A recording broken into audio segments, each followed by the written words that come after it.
local industries, to see if we can help them explore what the impact of their ideas and solutions is on the city, and vice versa, what the impact of the interventions that the city of Venlo is thinking of, how that will impact the businesses and the business parks. So this is the game City Skylines. What is it about? It has local areas here for which you can create districts, for which you can create local policies. So you can dedicate an area to something. It has zoning, so you can create, like in an ordinary city, residential zones and industry zones, commercial zones. Of course, you have infrastructure, but for sustainable solutions, very important aspects of the game to think about water, energy, and traffic management. So how does it affect the accessibility of your infrastructure? Yeah. The game itself has these kinds of dashboards where you can track the local economy. But we will have to adapt and adjust that to see to give specific feedback back to the companies and to the city of Venlo to create it more into actionable items and more into items that they can translate back to the reality of Venlo.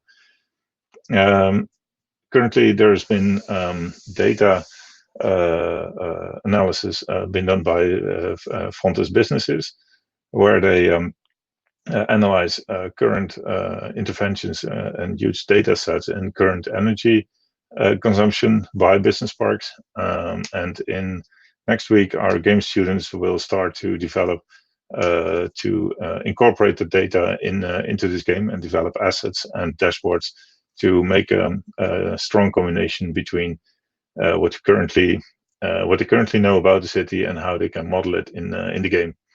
And early February, we're going to create a game session where we want to invite business park managers, city planners, and city skyline players to compete with each other. So this is the area of Venlo that we modeled, and this is what it looks like in the game.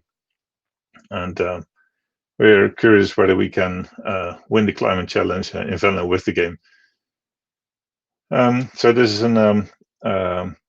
the game stays a game, and if you want to create a real-life model of the city, then you're going to have to abuse the game, and probably the game falls apart. So this is an exploration type of research where you can use a game to get inspired for real-life situations and play with what would happen at a scale that you could never do in real time at the real scale. So if we move on to the simulation example, we created an escape room for mental health professionals. Mental health in health, there is people have been very cautious to adopt new technology, and in e-mental health, this is seems even stronger. Among the obstacles are that there is a lack of overview of what is worthwhile potential in technology. There's a high threshold to access that technology, and they also intertwine somewhat. If you don't know what there is, you don't know whether it's worth your time to spend on it, and you don't feel very much empowered to actually explore how you can improve your professional skills with the new technology. Another element is that there's a high regard of human interaction. There are many therapists that feel they can't be as effective and as effective in treatments if there's their human interaction is reduced by online means. So how can we help them with new technology? There's been quite some interesting examples. For example, a VR application for arachnophobia, or for speaking to audiences, or more simpler diaries, online diaries to keep your mood, or your to keep your mood in track. But yeah, and people want to use it, but they don't know which one to choose. So we looked at possibilities to offer that in a playful way with lower thresholds. And we finally came up with an escape room. An escape room setting creates a setting where you can learn by doing, where you learn in a group, where you learn in context, where the technology immediately has meaning. And an escape room can also be used as a platform because it's flexible. You can change the storyline, you can add applications, and it's scalable for the future. So we created a small trailer about the case. This is Victor. He has been in therapy for 2.5 years, but he has, he was without therapy, but now he's falling back, and he makes a call to the Mental Health Institute to say, okay, how can you help me? And they want, so you have, as a mental therapist, you have to create a therapy for him, an approach on how to treat him with a mix of traditional and new technological advances. For example, an online diary, but also a 360 picture of a place where he becomes more feared. So you can explore that 360 picture at a slow pace with him and see, okay, what exactly does it here that makes you feel anxious. And these are ways that are inspiring for mental health therapists and make them more meaningful. If you want to read more about it or learn who also worked on this one, I would like to refer to the website.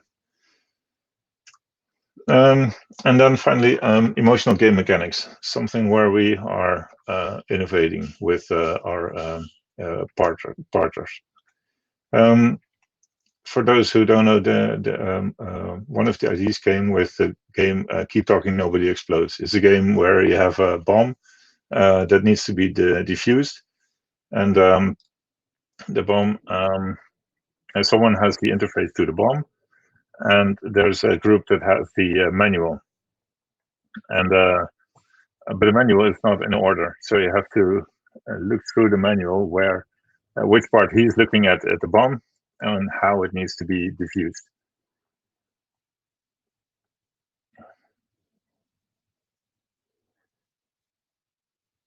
And this combination creates a lot of emotion, and emotion is very important in games. But there's currently not a game that we are aware of that actually makes use of the emotions during the game. And now I'm trying to move to the next slide, which is, yeah, here we go. Which is sometimes awkward with videos. So there are known mechanics, but can we add here emotional game mechanics? As I said, without emotion, a game is boring, and emotional attachment leads to increased chance of retention. So emotion, yeah, and the other thing that led to this research line is that there's an increasing demand to simulate and train for emotionally charged situations. Think, for example, about aggression in public spaces. People want to train first responders to deal with that. Current emotional analytics are slow and asynchronous. But there are currently 5 candidate real-time technologies that are up for game mechanics: facial expression analysis, voice recognition, heart rate, and pose, and speech to text. We're doing facial analysis or expression analysis with the face reader by Noldes.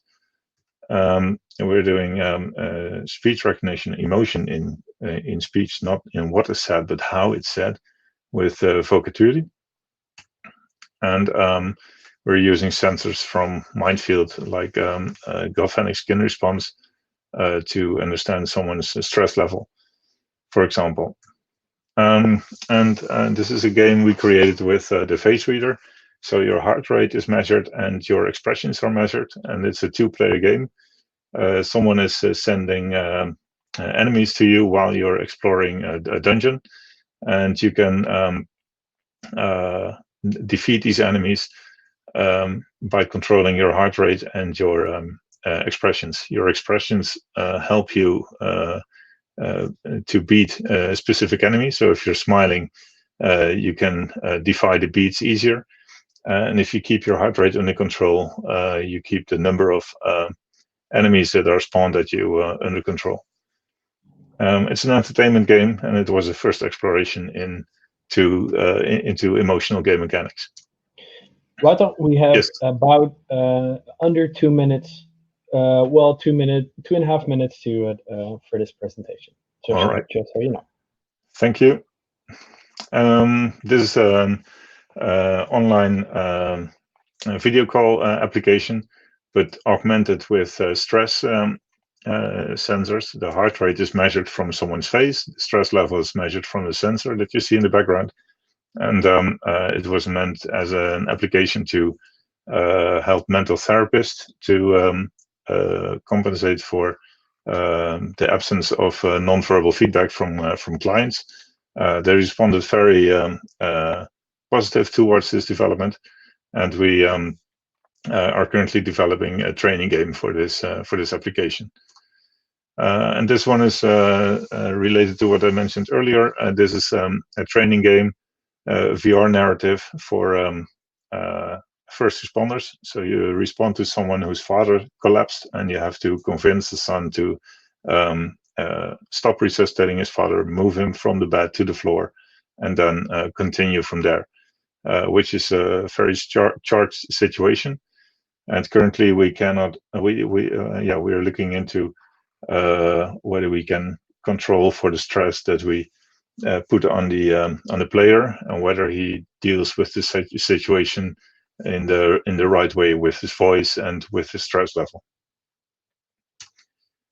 So yeah, we're making progress to some extent with emotional control in games, and we're going to pursue this further. That concludes my presentation. So there's going to be more emotions. There's going to be digital twins, like the city skylines project, but then more on actual data. So if there's anything in this presentation that triggers your inspiration, or if you have questions, please do approach us. All right, and here we can see how we can reach you and this site. I will link it in the chat. IXD Fontys ICT.nl, right? That's it. All right.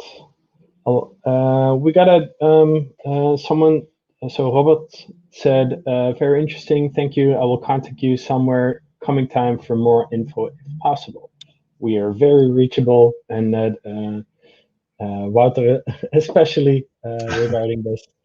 So yeah, but I haven't got any other questions beside this. So I would suggest we go to the next session and or visit our booths at the virtual floor. So there's the Smiley project, and there's also another project called Brainstorm Bot, where we experimented with speech to text analysis and responses. So computer interaction during creative sessions. All right, thank you for being here, and hope to see you somewhere around. Perfect. Thank you. Bye-bye.